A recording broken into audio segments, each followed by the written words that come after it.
Welcome to Falcon computer academy. मैं हूं केवल विजय और मैं आज आपको एम एस पावर पॉइंट 2021 का लेक्चर नंबर 10 पढ़ाने जा रहा हूं।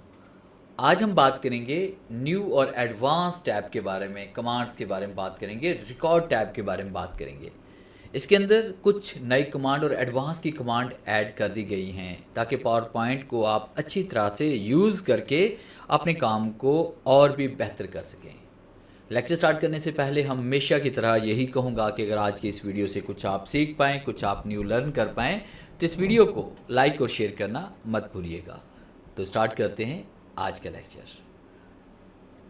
तो इसके लिए मैंने एक प्रोजेक्ट तैयार किया हुआ है और एक न्यू प्रेजेंटेशन मैंने तैयार की हुई है जिसके अंदर मैंने कुछ बैकग्राउंड ऐड किए हुए हैं और इसके ऊपर मैंने ट्रांजेक्शन्स वगैरह अप्लाई की हुई हैं। ट्रांजेक्शन का लेक्चर मैं ऑलरेडी पहले से पढ़ा चुका हूँ। तो आज जो हम बात करेंगे रिकॉर्डिंग के बारे में बात करेंगे। आपने इस तरह से प्रैक्टिस के लिए कुछ स्लाइड्स इंसर्ट करनी है, उन्हीं स्लाइड्स के आपने बैकग्राउंड चेंज करने हैं और उस पर ट्रांजेक्शन्स आपने अप्लाई करनी है प्रैक्टिस करने के लिए। हम बात करेंगे रिकॉर्ड के बारे में। तो इसमें देखिए जो पहली कमांड इसमें आ रही है वो है हमारे पास from current slide. From current slide क्या होता है कि जिस स्लाइड पे आपने क्लिक किया है सिर्फ उसी स्लाइड से रिकॉर्डिंग स्टार्ट होगी आपकी, उससे प्रीवियस जो स्लाइड होंगी वहाँ से रिकॉर्डिंग स्टार्ट नहीं होगी। जैसे कि मैंने यहाँ पे स्लाइड नंबर 3 पे क्लिक किया हुआ है तो उसमें स्लाइड नंबर 3 की रिकॉर्डिंग होगी, 4 की होगी, 5 की होगी, मगर 2 और 1 की रिकॉर्डिंग नहीं होगी। तो ये हमने कैसे करना है, इसके लिए आपने सबसे पहले प्रैक्टिस करने के लिए स्लाइड नंबर इंसर्ट कर लेने हैं। तो इसके लिए आप इंसर्ट पे आ पाएँ, उसके बाद आपने स्लाइड नंबर पे आना है और स्लाइड नंबर पे आप क्लिक करेंगे और उसके बाद अप्लाई टू आल पे क्लिक करेंगे। तो आप देखिए स्लाइड नंबर 1 हमारे पास यहाँ पे अप्लाई हो चुका है, ये स्लाइड नंबर 2 है हमारे पास और स्लाइड नंबर 3 और इस तरह से टोटल स्लाइड्स पे नंबरिंग अप्लाई हो चुकी है। मैं चाहता हूँ कि स्लाइड नंबर 3 से रिकॉर्डिंग स्टार्ट हो, तो इसके लिए मैंने रिकॉर्ड पे आना है। रिकॉर्ड पे आने के बाद हम यहाँ पे क्लिक करेंगे रिकॉर्ड के ऊपर और उसके बाद आपने क्लिक करना है फ्रॉम करंट स्लाइड पे। तो जैसे हम फ्रॉम करंट स्लाइड पे क्लिक करेंगे तो देखिए क्या होता है कि आपके सामने यहाँ पे ये पैनल ओपन हो जाता है रिकॉर्डिंग का। तो यहाँ पे देखिए आपके पास बहुत सारी ऑप्शंस हैं यहाँ पे।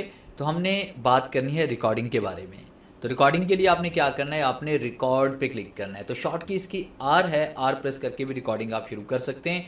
तो फिलहाल हम यहाँ पे रिकॉर्ड पे क्लिक करते हैं। अब जैसे हम रिकॉर्ड पे क्लिक करते हैं 3 सेकंड हम वेट करेंगे। तो ये देखिए आपके पास रिकॉर्डिंग स्टार्ट हो चुकी है। अगर आपने ट्रांजेक्शन को ऑटो अप्लाई किया है तो ऑटोमेटिकली ये शो होती रहेंगी, वरना आपको यहाँ से नेक्स्ट करना पड़ेगा। और उसके बाद अगर आपने इसके बारे में ब्रीफ करना है, जैसे मैंने यहाँ पे नेक्स्ट स्लाइड मैंने यहाँ पे ले ली, अब इसके बारे में को ब्रीफ करना चाह रहा हूँ तो यहाँ पे देखिए मैं यहाँ पे लेज़र पॉइंटर भी यूज़ कर सकता हूँ। ये देखें ये लेज़र पॉइंटर मेरे पास है कि जहाँ जहाँ मेरे पास यहाँ पे कसर जा रहा है तो वहाँ पे ये देखिए आपके पास इस तरह से लेज़र पॉइंट आपके पास शो हो रहा है।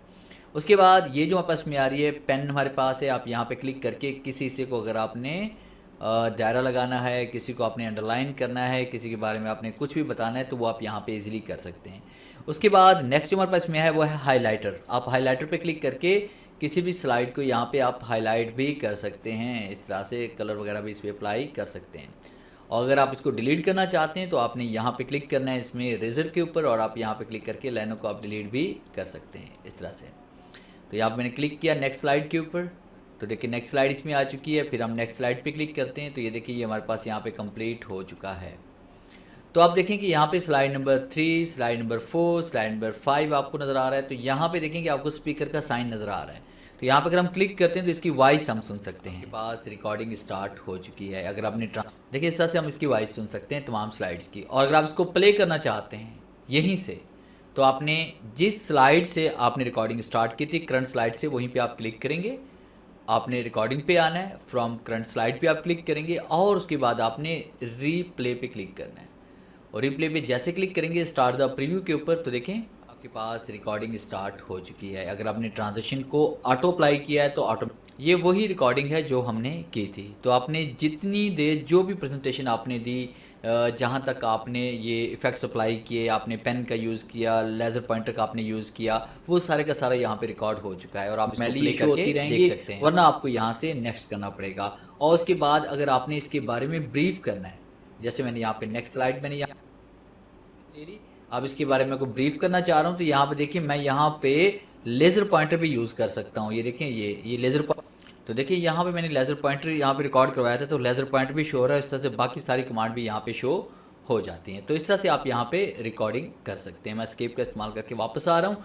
अगर हम इसको डिलीट करना चाहते हैं, अगर हम यहाँ पे नरेशन को डिलीट करना चाहते हैं या उसके बाद ट्रांजिशन को डिलीट करना चाहते हैं, तो आपने रिकॉर्ड पे आना है, क्लियर पे आएंगे और उसके बाद ये देखिए हमारे पास यहाँ पे क्लियर टाइमिंग और 1 करंट स्लाइड। उसके बाद देखिए टाइमिंग जितने सेकंड्स हमने अप्लाई किए वो टाइमिंग में काउंट होगा। उसके बाद जो आपने यहाँ पे clear narration on current slide और उसके बाद clear narration on all slide, अगर हम ऑल स्लाइड पे क्लिक करते हैं तो उसके अंदर जो भी आपने यहाँ पे वॉइस रिकॉर्डिंग की है या उसके बाद आपने जो भी यहाँ पे इफेक्ट्स वगैरह अप्लाई किए हैं, लेज़र पॉइंटर का आपने यूज़ किया है, वो सारा का सारा यहाँ से रिमूव हो जाएगा। उसके बाद नेक्स्ट कमांड इसमें हमारे पास यहाँ पे फ्रॉम बिगनिंग क्या होगा कि आप स्लाइड नंबर 3 पे अगर आप क्लिक करते हैं और स्लाइड नंबर 3 पे आपने क्लिक किया हुआ एक्टिव स्लाइड आपके पास स्लाइड नंबर 3 है और उसके बाद हम ये चाहते हैं कि जब भी हम रिकॉर्डिंग स्टार्ट करें तो स्लाइड नंबर 1 से ही स्टार्ट हो। तो इसके लिए हम क्या करेंगे, रिकॉर्ड टैब पे आना है और रिकॉर्ड पे क्लिक करेंगे और फ्रॉम बिगनिंग पे क्लिक करेंगे। तो फ्रॉम बिगनिंग पे जैसे हम क्लिक करेंगे तो ये देखिए स्लाइड नंबर 1 ही हमारे पास आ रही है। आप देख रहे हैं स्लाइड नंबर 1 ऑफ 5 इसमें नज़र आ रहा है नीचे आपको यहाँ पे।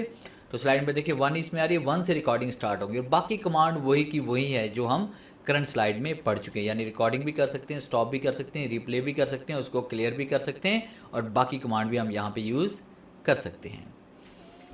आगे चलते हैं, आगे हम बात करेंगे स्क्रीनशॉट के बारे में कि अगर आपने स्क्रीनशॉट लेना है तो उसके लिए हम क्या करेंगे। सबसे पहले देखें, अगर आप इस करंट स्लाइड का स्क्रीनशॉट लेना चाहते हैं या आपने किसी दूसरी प्रेजेंटेशन में से किसी चीज़ का स्क्रीनशॉट लेना है तो आपने उस फाइल को ऐसे ओपन करके रखना है। जैसे मैं इसका स्क्रीनशॉट लेना चाहता हूं तो मैंने इस फाइल को ऐसे ओपन करके रखना है बैकग्राउंड में।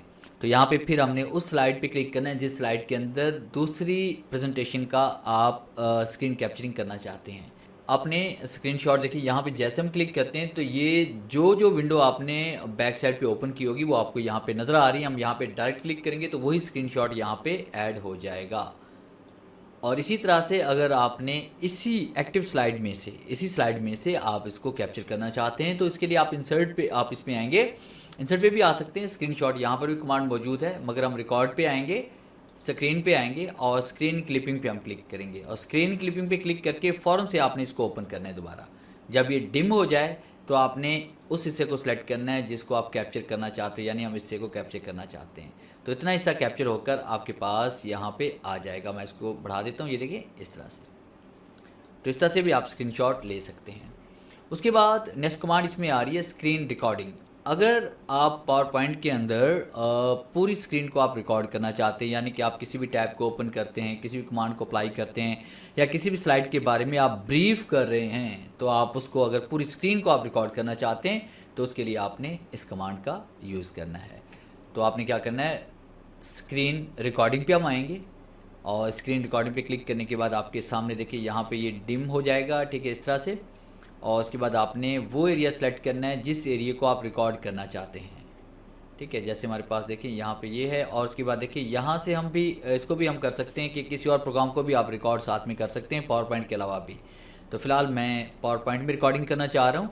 तो आपके पास ये पैनल ओपन हो जाएगा। तो इसके अंदर देखिए हमारे पास यहाँ पे सिलेक्टेड एरिया इसमें आ रही है। सबसे पहली कमांड कि आपने उस हिस्से को सिलेक्ट करना है जिससे को आप रिकॉर्ड करना चाहते हैं, जैसे ये वाला हिस्सा। फिर इसके बाद आप क्या करेंगे, यहाँ पे ऑडियो आपने देनी है या नहीं देनी वो आप यहाँ पे क्लिक करेंगे। ऑडियो आपकी यहाँ से ऑफ भी हो जाएगी, दोबारा क्लिक करने से ऑडियो ऑन भी हो जाएगी। फिर इसके बाद ये माउस पॉइंटर जो एरो आपको नज़र आ रहा है ये वाला, आप इसको दिखाना चाहते हैं, नहीं दिखाना चाहते, आप इसको ऑन भी कर सकते हैं, इसको ऑफ भी कर सकते हैं। और उसके बाद फिर रिकॉर्डिंग करने के लिए आपने क्या करना है, आपने रिकॉर्ड पे क्लिक करना है। जैसे हम रिकॉर्ड पे क्लिक करेंगे तो 3 सेकंड के बाद ये रिकॉर्डिंग स्टार्ट हो जाएगी। अब ये रिकॉर्डिंग आपकी पावर पॉइंट में स्टार्ट हो चुकी है।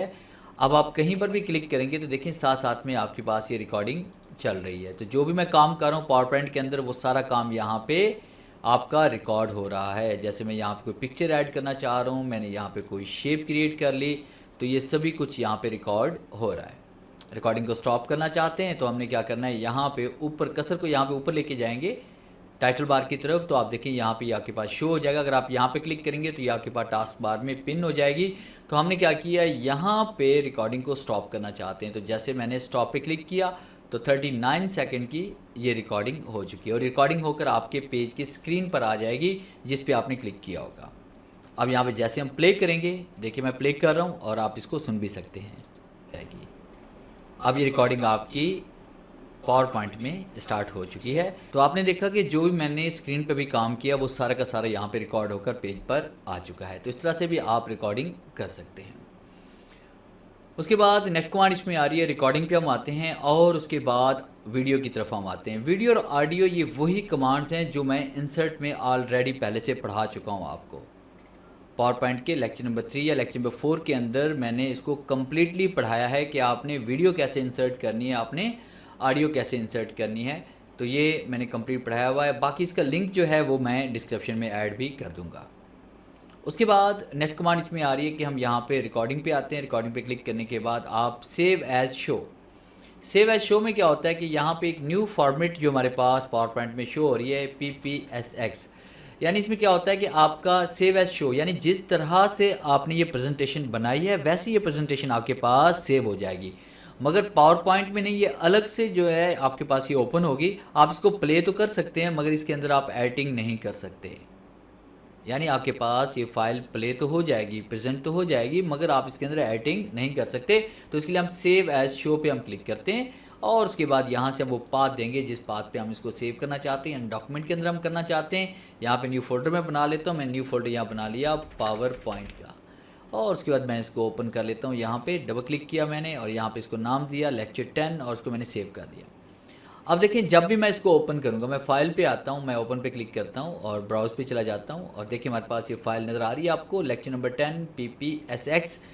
ओपन पे क्लिक करते हैं तो देखिए आपके पास ये ओपन तो हो जाएगी, मगर आप इसमें अब ये रिकॉर्डिंग आपकी कहीं पर भी क्लिक करेंगे तो आप देख रहे हैं कि यहाँ पे जो निकलें कि सिर्फ आपके पास जो भी मैं काम कर, जो आपने काम किया है वही साथ में सिर्फ आपका जो निकले प्ले हो रहा है, बाकी इसके अलावा कुछ भी नहीं। ये पावर पॉइंट में कोई भी कमांड आपकी यहाँ पे काम नहीं कर रही। ये सिर्फ एक फ़ाइल है, इसी फाइल को आप सिर्फ ओपन करके रन कर सकते हैं, प्ले कर सकते हैं प्रोजेक्टर के ऊपर, मगर आप इसके अंदर एडिटिंग नहीं कर सकते। तो ये बहुत ज़बरदस्त फीचर है, इसको आप यूज़ कर सकते हैं। तो उसके बाद नेक्स्ट कमांड जो आपस में आ रही है रिकॉर्डिंग। रिकॉर्डिंग के बाद हम बात करेंगे इसमें export to video. Export to video, पहले जो फाइल थी हमारे पास वो फाइल में थी। फाइल पे आने के बाद हम एक्सपोर्ट पे क्लिक करते थे, उसके बाद क्रिएट वीडियो पे क्लिक करते थे, तब वीडियो आपकी क्रिएट हो जाती थी। अब इसी कमांड को यहाँ पे रिकॉर्ड के टैब में ऐड कर दिया गया है कि आपने एक्सपोर्ट टू वीडियो पे क्लिक करना है। मैं फ़िलहाल इस फाइल को डिलीट कर रहा हूँ और मैं इसको रिकॉर्ड करना चाहता हूँ। तो रिकॉर्ड करने के लिए हमने क्या करना है, आपने रिकॉर्ड पे आना है और एक्सपोर्ट टू रिकॉर्ड पे हम क्लिक करेंगे। आपके सामने इस तरह से रिकॉर्डिंग का वही पैनल ओपन होगा जो फाइल में था। यहाँ पे आपने second open spend on each slide 5 second, तो 5 सेकंड्स की यहाँ बात हो रही है कि ईच स्लाइड 5 सेकंड को आप देना चाहते हैं या इसे बढ़ाना चाहते हैं। तो आप इसे बढ़ा भी सकते हैं और कम भी कर सकते हैं। तो फिलहाल मैं यहाँ पे 3 सेकंड दे रहा हूँ ताकि जल्दी से जो है ये वीडियो कंप्लीट हो जाए। उसके बाद आपने फुल HD रखना चाहते हैं तो फुल HD भी कर सकते हैं, अल्ट्रा 4K करना चाहते हैं वो भी आप कर सकते हैं। 720 पिक्सल भी है, स्टैंडर्ड भी है हमारे पास। तो ज़्यादातर हम यहाँ पे फुल HD यूज़ करते हैं और उसके बाद क्रिएट वीडियो पे क्लिक करते हैं। क्रिएट वीडियो पे जैसे हम क्लिक करते हैं आपके पास ये ओपन हो जाता है यहाँ पे डायलॉग बॉक्स। और उसके बाद देखिए मैं डिफ़ॉल्ट जो मेरे पास जो यहाँ पे फोल्डर सेलेक्ट है वो पावर पॉइंट का सेलेक्ट है, जो लास्ट टाइम मैंने जहाँ पे फाइल को सेव किया हो, यानी डॉक्यूमेंट। एंड उसके बाद यहाँ पे मैंने इसको दिया हुआ है पावर पॉइंट। तो पावर पॉइंट का फोल्डर मैंने यहाँ बनाया हुआ था, इसको मैंने ओपन किया, नाम दिया यहाँ पे लेक्चर नंबर 10 वीडियो कर लेते हैं, वीडियो लेक्चर नंबर 10 कर लेते हैं। और उसको मैंने क्या किया, इसको सेव कर लिया। अब जैसे हम सेव पे क्लिक करते हैं तो आपके पास रिकॉर्डिंग जो है ये यहाँ पे जो स्लाइड जितनी भी है वीडियो की शक्ल में आपके पास पेस्ट हो रही हैं। क्रिएटिंग वीडियो लेक्चर 10 और यहाँ पे आपको नीचे ये बार नज़र आ रही है। यही बार जैसे कंप्लीट होगी तो आपकी ये वीडियो भी बन चुकी होगी। तो कुछ सेकंड हमें वेट करना पड़ेगा। जैसे वीडियो कंप्लीट होती है तो वीडियो को हम प्ले करके भी देखते हैं कि वो किसी भी प्लेयर में प्ले भी होती है कि नहीं। तो देखें जैसे ये कंप्लीट हो गई हमारे पास, तो ये वीडियो हमारे पास यहाँ पे मुकम्मल हो चुकी है। अब हम माई डॉक्यूमेंट में जाकर पावर पॉइंट के फोल्डर में जाकर इसको प्ले करते हैं, आया कि ये प्लेयर में प्ले भी होती है कि नहीं। तो इसके लिए मैंने क्या किया, विंडो ई प्रेस किया, माई कंप्यूटर ओपन हो जाएगा। और उसके बाद मैं यहाँ पे चला गया इसमें डॉक्यूमेंट में, और फिर उसके बाद मैं यहाँ पे चला गया पावर पॉइंट के फोल्डर में। और उसके बाद मैंने यहाँ पे देखें ये मेरे पास वीडियो लेक्चर 10 पड़ा हुआ है। तो आप देख रहे हैं कि ये MP4 वीडियो फॉर्मेट बनी है हमारे पास। अब जैसे यहाँ पे डबल क्लिक करते हैं तो देखें ये वीडियो हमारे पास प्ले हो चुकी है, यानी जैसी स्लाइड्स हमने बनाई थी वैसी ही स्लाइड्स यहाँ पे आपके पास ये वैसी स्लाइड्स के हिसाब से ये आपकी वीडियो रिकॉर्ड हो चुकी है। कुछ सेकंड हम वेट करेंगे तो आपके पास सेकंड स्लाइड भी आ जाएगी, क्योंकि हर स्लाइड को हमने यहाँ पे टाइम दिया हुआ है। तो ये देखिए हमारे पास ये नेक्स्ट स्लाइड इसमें आ रही है। इस तरह से हम यहाँ पे टाइमिंग अप्लाई करके स्लाइड्स को वीडियो में कन्वर्ट भी कर सकते। तो ये था मेरा आज का लेक्चर, जिसमें मैंने आपको पढ़ाया रिकॉर्ड टैब के बारे में। उम्मीद है इसमें बहुत सारी न्यू कमांड्स थी जो आपके लिए काफ़ी हेल्पफुल होंगी।